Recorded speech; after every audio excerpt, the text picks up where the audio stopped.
Over ಪ್ರತಿಭೆ ಅಲ್ಲ, selection ಆದರೂ ಆಗಿರ್ಬೋದು. ಅದು ಹಿಂದಿನ ಕಾಲದಲ್ಲಿ ಇವತ್ತಿಂದ ಆಗ್ತದೆ ಅಂತ ನಮ್ಗೆ ಯಾರಿಗೂ ಅನ್ನಿಸ್ತಾ ಇಲ್ಲ. ಹೇಗೆ ಇರುವ ಕಡಿಮೆ ಪೋಸ್ಟು ಅದರಲ್ಲಿ ಕಾಂಪಿಟೇಷನ್ ಮಾಡಿಸಿ ಹೆಚ್ಚು ದುಡ್ಡನ್ನು ಹರಿಯುವಂಥ ಕಿತ್ತುಕೊಳ್ಳುವಂಥ ಜನ ಈ ಒಂದು ಕಾಕ್ಸಸ್ ಅಂತಿರೋ ಅಥವಾ ಅಂಥ ಒಂದು ದರಿದ್ರ ಜನ ಕೂಡಿದರು ಅಂತ ಹೇಳಬೇಕಾಗಿದೆ. ಇವತ್ತು ಅಧಿಕಾರಶಾಹಿ ಜನ ಮತ್ತು ರಾಜಕೀಯ ಜನ ಇವರಿಬ್ಬರು ಕೂಡ ಇವತ್ತು KPSCಯನ್ನು ಅದೇನು ಹೇಳದ ಸ್ಥಿತಿಯಲ್ಲೇ ತಂದು ನಿಲ್ಲಿಸಿದ್ದಾರೆ. ಆ ದಿಶೆಯಲ್ಲೇ ನಮ್ಮ ದೀಕ್ಷಿತ್ ಕೃಷ್ಣ, ನ್ಯಾಯಮೂರ್ತಿ ಕೃಷ್ಣ ದೀಕ್ಷಿತ್ ಅವರಾಗಿರ್ಬೋದು, ರಾಮಚಂದ್ರ D ಹುದ್ದಾರ್ ಅವರಾಗಿರ್ಬೋದು, ಇವರು ಇದ್ದಂಥವರು ಭಾಳ ಸ್ಪಷ್ಟವಾಗಿ ಹೇಳ್ತಾ ಇದ್ದಾರೆ, KPSC ನೇಮಕಾತಿಯಲ್ಲಿ ನೇಮಕ ಮಾಡುವಲ್ಲ ಅಭ್ಯರ್ಥಿಗಳು ತಮಗಿಂತಲೂ ಕೆಳಮಟ್ಟದ ಜ್ಞಾನ ಹೊಂದಿದವರ ಮುಂದೆ ಸಂದರ್ಶನಕ್ಕೆ ಹಾಜರಾಗುವಂಥ ಸನ್ನಿವೇಶ ದಿಗ್ಭ್ರಮೆ ಹುಟ್ಟಿಸುತ್ತದೆ ಅಂತ. ಎಂಥ ಅದ್ಭುತವಾದ ಪ್ರತಿಭಾನ ಹೊಂದಿದ್ದಾರೆ ಮಕ್ಕಳು, ಅದ್ಭುತ ಜ್ಞಾನ ಹೊಂದಿರ್ತಾರೆ. ಅಂಥವರು ಅದ್ರ ಬಗ್ಗೆ ಎಳ್ಳಷ್ಟು ಜ್ಞಾನ ಇರೋಂಥ ಜನರ ಮುಂದೆ ಹೋಗಿ ಸಂದರ್ಶನ ಕೊಡೋದಂದ್ರೆ ಎಷ್ಟು ನೋವಿನ ಘಟನೆ, ಎಷ್ಟು ತೊಂದರೆ ಘಟನೆ ಅಂತ.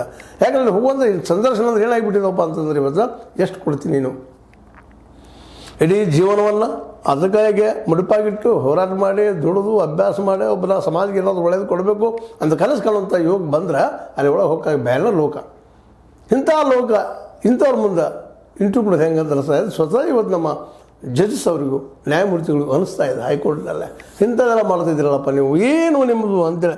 2 ದಶಕಗಳಿಂದ ಈಚೆಗೆ ನಡೆದಿರುವ ಇತ್ತೀಚೆಗೆ 20 ವರ್ಷಗಳಿಂದ ನಡೆದಿರುವ ಕರ್ನಾಟಕ ಲೋಕಸೇವಾ ಆಯೋಗದಲ್ಲಿನ ನೇಮಕಾತಿ ಪ್ರಕ್ರಿಯೆಗಳು ಅದರ ಗೌರವವನ್ನು ಅಧೋಗತಿಗೆ ತಂದು ನಿಲ್ಲಿಸಿವೆ ಅಂತ ಭಾಳ ನೋವನ್ನು ಹೊರ ಹಾಕಿದ್ದಾರೆ.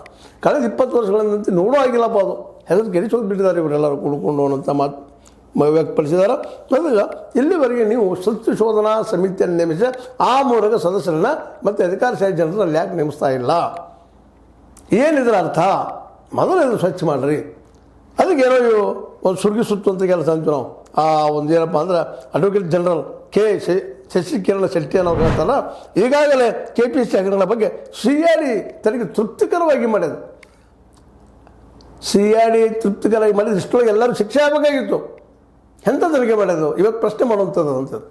CID ರಾಜ್ಯ ಸರ್ಕಾರ ಹೇಳಿದಂಗೆ ಕೇಳೋದು, CBI ಕೇಂದ್ರ ಸರ್ಕಾರ ಹೇಳಿದಂಗೆ ಕೇಳೋದು. ಇವು ಸ್ವಾಯತ್ತ ಸಂಸ್ಥೆಗಳು ಇವುಗಳಿಗೆ ಯಾವತ್ತು ಕೆಲಸ ಮಾಡೋದು ಬಿಡ್ರಿ ಅಂತ ನಾವು ಕೇಳಬೇಕಾಗಿದೆ. ಒಬ್ಬ ಪೊಲೀಸರು, ಒಬ್ಬ ಸಾಮಾನ್ಯ ಪೊಲೀಸರಿಂದ ಮಾಡ್ಬೋದು ಕೆಲಸ. ಅಂಥ ಕೆಲಸಕ್ಕೆ ನಾವು ಇವತ್ತು CID ಸಿಕ್ಕಾಪಟ್ಟೆ ಪೇಮೆಂಟ್ ಮಾಡಿ ಎಲ್ಲ ಕೊಟ್ಟು ನಮ್ಮ ಟ್ಯಾಕ್ಸ್ ಕೊಡೋದಂತ ಇದದು ಪೇಮೆಂಟ್ ಅದು. ಅಂಥಲ್ಲಿ ಮತ್ತೆ ಸರ್ಕಾರದಿಂದ ಅಥವಾ ಇನ್ನೋಳದಿಂದ ನೇಮಕ ಅಂತ ಜನ ಬಂದ ಅದು ಗಬ್ಬಿಸಿ ಹೋಗಿದ್ದಾರೆ. ಇಷ್ಟೊಳಗೆ ಸಾಕಷ್ಟು ಜನ ಎಲ್ಲ ಇಡೀ ಅಲ್ಲಿ ಅಧಿಕಾರಶಾಹಿ ವರ್ಗ, ಅಲ್ಲಿ ಸದಸ್ಯರು ಎಲ್ಲರೂ ಮನೆಗೆ ಹೋಗಬೇಕಾಗಿತ್ತು. ಅಷ್ಟರ ಮಟ್ಟಿಗೆ ಅಲ್ಲೇ ಅಧ್ವಾನಗಳಾಗಿದ್ದಾವೆ. ಇದು ಪ್ರತಿಯೊಬ್ಬ ಅಲ್ಲಿ ಪರೀಕ್ಷೆ ಫೇಲ್ ಆಗಿ ಬಂದಂಥವಾಗಿರ್ಬೋದು, ಪಾಸ್ ಆಗಿ